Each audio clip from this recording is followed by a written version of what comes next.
All right, let's just get right into it. Welcome to our explainer on what is, without a doubt, one of the most unbelievable high-stakes crisis management events in modern history.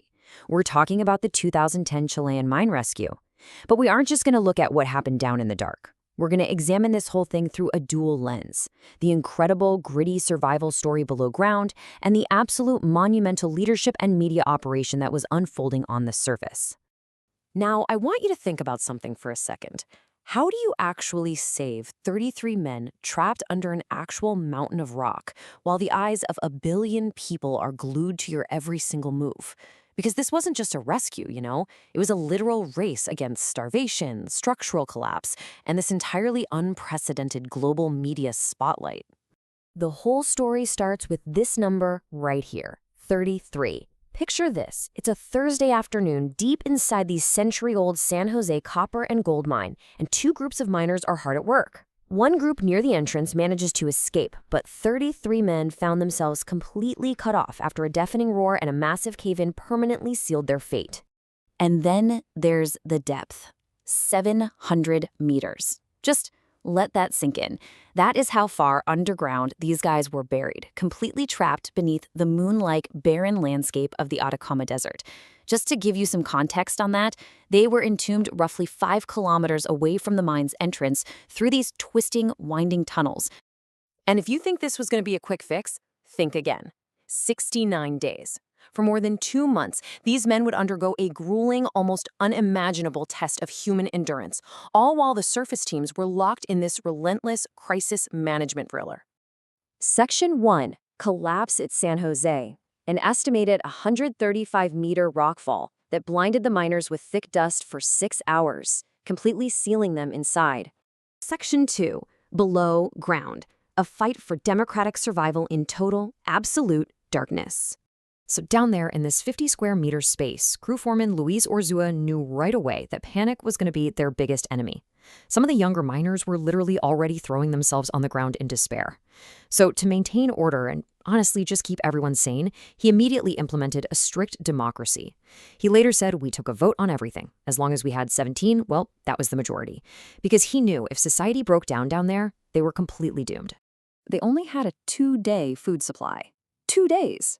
So they democratically voted to go on this agonizing starvation diet. Every 48 hours, a miner got 2 small spoonfuls of tuna, a tiny sip of milk, a literal morsel of a peach, and 1 biscuit. That's it. Meanwhile, they're digging for water using backhoes, they're draining radiators, using truck batteries just to power their headlamps. This brutal rationing led to an average weight loss of 8 kilograms per man. But the key here? They did it together as a team. Now, I want you to contrast that dark, starved, hyper-democratic world down below with what was happening above ground. Up there, the surface was loud, it was highly scrutinized, and it required top-down, decisive executive leadership to manage the completely chaotic operation unfolding in the desert. Which brings us to Section 3, above ground, taking charge of the chaos. Later on, researchers at the Wharton School actually dissected the incredible executive decisions that followed. Lawrence Goldborn, the newly minted Chilean Minister of Mines, arrived in the dead of night at like 3:30 a.m. to take control of what was initially a really disorganized response. Interestingly enough, he was a former retail CEO. He had zero background in mining. None. And he'd only been in the government for 4 months. But as the research points out, he didn't really need to know how to mine. He needed to know how to manage. So he relied entirely on his executive crisis management and team-building skills. And his strategy was honestly masterful. First off, he just admitted what he didn't know, and he brought in the state copper giant Codelco to lead the technical side of the rescue. Second, he promised resources, but he absolutely refused to micromanage the engineers doing the actual work. And third, and this is absolutely crucial, he instituted a policy of total transparency. He promised that the grieving, angry families would always be briefed on the facts first and the press second. No spin, just the hard truth. But man, it was not easy. For 17 agonizing days, literally nobody knew if these men were dead or alive. On August 7th, a ventilation shaft the rescuers were using completely collapsed right under their feet. It was a massive, heartbreaking setback. Rescuers came to the surface and literally declared they must be dead. But Goulburn and the government pushed forward anyway, bringing in these massive drills to try and hit a subterranean target the size of a small room from 700 meters above. Section 4. The Global Media Deluge. The moment the whole world starts watching. The explosion of online interest here was just unprecedented. According to The Guardian, CNN.com saw 4.6 million live video streams. That is an 8,000% increase over their average, with 82.5 million total page views. To put that into perspective for you, media consumption hadn't spiked this high since Barack Obama's presidential inauguration. The entire world was holding its breath. We're talking over 2,000 journalists and technicians descending on this tiny, improvised desert settlement that sprang up, known as Camp Hope. It was an absolute media circus. But fortunately, Chile's President Piñera, who was a billionaire and a former TV network owner himself, understood exactly how to manage this. The government ran a masterful, highly professional public relations machine that accommodated the frantic press while still maintaining the dignity of the actual rescue operation. Section 5. Breakthrough and rescue. Hitting the impossible target. So up on the surface, engineers had been frantically drilling these narrow 5-inch boreholes into the earth, trying to hit this tiny target that was just 10 by 5 by 5 meters. Keep in mind, a tiny deviation at the surface meant missing the target by dozens of meters down below. But finally, at 6 a.m. on August 22nd, a drill broke through into empty space.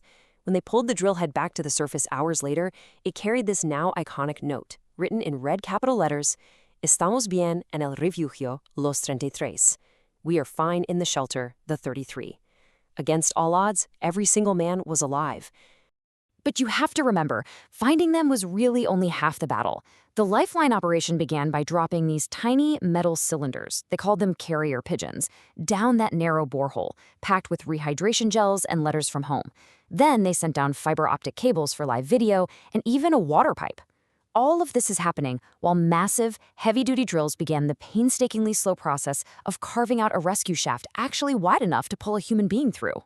And finally, after 7 grueling weeks, that massive rescue shaft broke through. A custom-built capsule was lowered down into the dark. And as the rescue played out live on television, with an estimated 1 billion viewers watching, it resulted in this rare, pure flash of global joy. When Luis Urzúa, the foreman who had held his men together with democracy and discipline, was the very last to step out of that capsule, the mission was truly, finally accomplished. So it all leaves us with this final, kind of provocative question to think about. When disaster strikes, does survival depend more on the executives and experts managing the crisis from above, or the resilient, democratic human spirit forged in the darkness below? As this explainer shows, it absolutely takes both. Thank you so much for joining me to explore this fascinating story. Let this incredible feat of teamwork and leadership be something you take away and really reflect on today.